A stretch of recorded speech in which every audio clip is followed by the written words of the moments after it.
Hi friends, Mrs. Bowers here.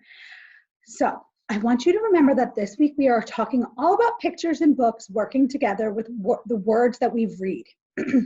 Today we're going to continue talking about fiction stories. So the words will work with the illustrations. And illustrations are drawn by an illustrator. And the author writes the words. So let me share my screen so we can look at the book Stone Soup. Okay. Now, I want you to look carefully at the pictures as I read.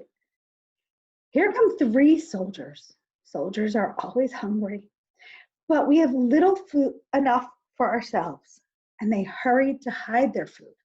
They pushed sacks of barley under the hay in the lofts. They lowered buckets of milk down in the wells. They spread old quilts over the carrot bins.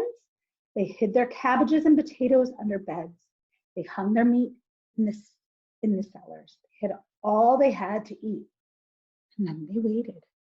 Whoa, there were a lot of unfamiliar words. Let's go over those words really quickly first. First, I heard the word sacks. A sack is a bag. So sometimes this is a sack. You can see he's holding that sack. Barley is another word that we heard, and barley is a grain, or it's something that we use to make food, like bread or pasta or something like that, kind of like a wheat. Another word we heard was hay. Hay is the straw that we see in barns.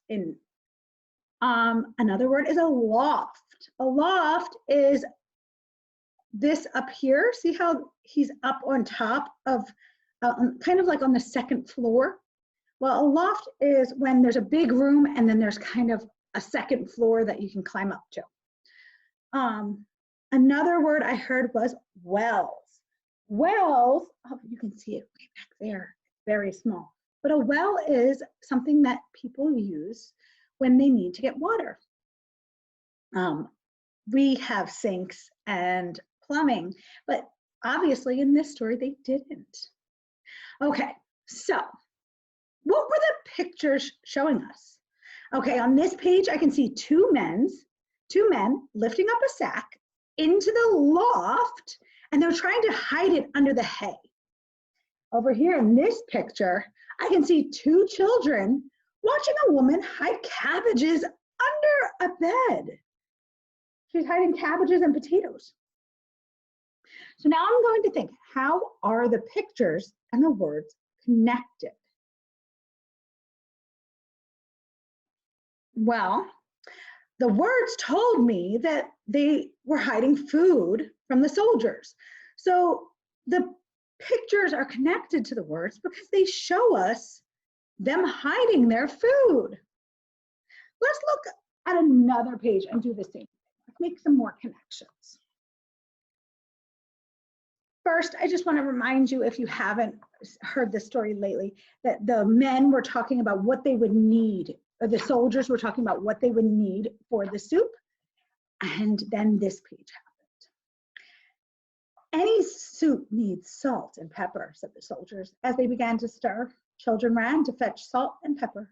Stones like these generally make good soup, but oh, if there were carrots, it would be better. I think I have a carrot or two, said Francois, and off she ran. She came back with her apron full of carrots from the bin beneath the red quilt. So, friends, what did the words describe? They described the soldiers wanting salt and pepper and carrots. And the children ran to fetch salt and pepper, and the woman brings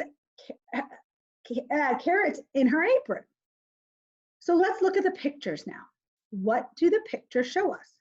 Over here, I can see two children carrying what looks like a cup. And over here, I can see a woman carrying lots of carrots in her apron.